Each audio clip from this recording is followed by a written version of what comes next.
Hi hello అండి, అందరికీ నమస్కారం. ఇప్పుడిప్పుడే మరొక ముఖ్యమైన అప్డేట్ అయితే రావడం జరిగింది. అదేమిటంటే మార్చి 1 నుండి 5 పెద్ద మార్పులు, దీని ప్రభావం ప్రతి ఒక్కరిపై అంటూ ఇప్పుడిప్పుడే మరొక ముఖ్యమైన అప్డేట్ అయితే రావడం జరిగింది. అయితే దీని గురించి పూర్తి వివరాలు తెలుసుకోవాలంటే మన వీడియోని ఎక్కడ స్కిప్ చేయకుండా చూసినట్లయితే మనకు పూర్తి సమాచారం తెలుస్తుంది. ఇక లేట్ చేయకుండా వివరాల్లోకి వెళ్దాం. ఇక ఫిబ్రవరి నెల ముగిసి కొత్త నెల ప్రారంభం కాబోతుంది. ప్రతి నెలలాగే మార్చి నెల కూడా అనేక పెద్ద మార్పులతో ప్రారంభం కానుంది. ఎల్పిజి సిలిండర్ల ధరల నుండి బీమా ప్రీమియం చెల్లింపు పద్ధతుల వరకు ప్రతి దానిలోనూ మార్పు రాబోతుంది. దీనితో పాటు మ్యూచువల్ ఫండ్ ఖాతాకు నామినీని జోడించడానికి సంబంధించిన నియమంలో కూడా పెద్ద మార్పు కనిపిస్తుంది. మొదటి తేదీ నుండి అమలు చేయబోయే 5 పెద్ద మార్పుల గురించి మాకు తెలియజేయండి. మొదటి మార్పు ఎల్పిజి సిలిండర్ ధరలు. మార్చి 1 నుండి ఎల్పిజి గ్యాస్ సిలిండర్ల ధరలలో సవరణ రూపంలో మొదటి మార్పును చూడవచ్చు. చమురు మార్కెటింగ్ కంపెనీలు ప్రతి నెల మొదటి తేదీన ఈ మార్పులను చేస్తాయి. అంతకుముందు ఫిబ్రవరి 1న బడ్జెట్లో కంపెనీలు 19 కిలోల వాణిజ్య గ్యాస్ సిలిండర్ల ధరలను ₹7 తగ్గించాయి.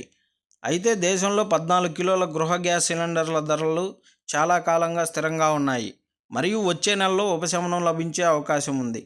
రెండవ మార్పు ఏటీఎఫ్ ధరలలో సవరణ. ఎల్పిజి సిలిండర్ల ధరలతో పాటు ఎయిర్ టర్బైన్ ఇంధనం ధరలను కూడా చమురు పంపిణీ సంస్థలు ప్రతి నెల మొదటి తేదీన సవరిస్తాయి.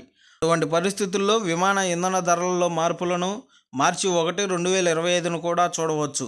దీనిలో మార్పుల ప్రత్యక్ష ప్రభావం విమాన ప్రయాణికుల జేబులపై కనిపిస్తుంది. వాస్తవానికి ఇంధన ధరలు తగ్గినప్పుడు విమానయాన సంస్థలు తమ ఛార్జీలను తగ్గించవచ్చు మరియు ధరలు పెరిగితే వాటిని పెంచవచ్చు. ఇక మూడవ మార్పు యూపీఐకి సంబంధించిన మార్పు. తదుపరి మార్పు బీమా ప్రీమియం చెల్లింపు వ్యవస్థకు సంబంధించినది. మార్చి 1, 2025 నుండి యూనిఫైడ్ పేమెంట్ ఇంటర్ఫేస్లో మార్పు రానుంది. ఇది బీమా ప్రీమియం చెల్లింపునకు మరింత సులభతరం చేస్తుంది. యూపీఐ వ్యవస్థకు insurance application support by block amount అనే కొత్త ఫీచర్ జోడించబడుతుంది. దీని ద్వారా జీవిత మరియు ఆరోగ్య బీమా పాలసీదారులు తమ ప్రీమియం చెల్లింపు కోసం ముందుగానే డబ్బును బ్లాక్ చేసుకోగలుగుతారు. పాలసీదారు ఆమోదం పొందిన తర్వాత డబ్బు స్వయంచాలకంగా ఖాతా నుండి తీసివేయబడుతుంది. దీనికి సంబంధించి ఐఆర్డీఏఐ ఫిబ్రవరి 18న ఒక సర్క్యులర్ జారీ చేసింది మరియు బీమా చెల్లింపుల్లో జాప్యాన్ని తగ్గించడం దీని లక్ష్యం. నాలుగవ మార్పు మ్యూచువల్ ఫండ్ ఖాతాలో 10 మంది నామినీలు. మొదటి తేదీ నుండి మ్యూచువల్ ఫండ్ మరియు డీమ్యాట్ ఖాతాల్లో నామినీని జోడించడానికి సంబంధించిన నియమాల్లో మార్పు ఉండవచ్చు.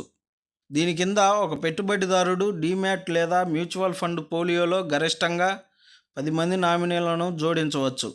ఈ విషయంలో మార్కెట్ నియంత్రణ సంస్థ ఎస్ఈబిఐ యొక్క కొత్త మార్గదర్శకాలు మార్చి 1, 2025 నుండి అమల్లోకి రావచ్చు. ఈ మార్పు లక్ష్యం క్లెయిమ్ చేయని ఆస్తులను తగ్గించడం మరియు మెరుగైన పెట్టుబడి నిర్వహణను నిర్ధారించడం. దీనికోసం ఫోన్ నెంబర్, ఈమెయిల్ చిరునామా, Aadhaar number, PAN number, driving licence number వంటి నామినీ యొక్క పూర్తి వివరాలను అందించడం అవసరం. ఐదవ మార్పు బ్యాంకులు 14 రోజులు మూసివేయబడతాయి. వచ్చే నెలలో అంటే మార్చిలో మీకు ఏదైనా బ్యాంకు సంబంధిత పని ఉంటే ఆర్బీఐ బ్యాంకు సెలవుల జాబితాను తనిఖీ చేసిన తర్వాతే ఇంటి నుండి బయటకు వెళ్ళండి. వాస్తవానికి ఆర్బీఐ బ్యాంకు సెలవుల జాబితా ప్రకారం ఈ నెల 14 రోజులు బ్యాంకులు మూసివేయబడతాయి. ఇందులో హోలీ మరియు ఈద్ ఉల్ ఫితర్ సహా ఇతర పండుగలు ఉన్నాయి. వీటిలో 2వ మరియు 4వ శనివారాలు సహా ఆదివారం వారపు సెలవులు ఉన్నాయి.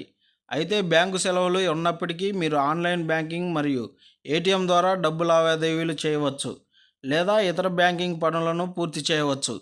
ఈ సేవ 24 గంటలు అందుబాటులో ఉంటుంది.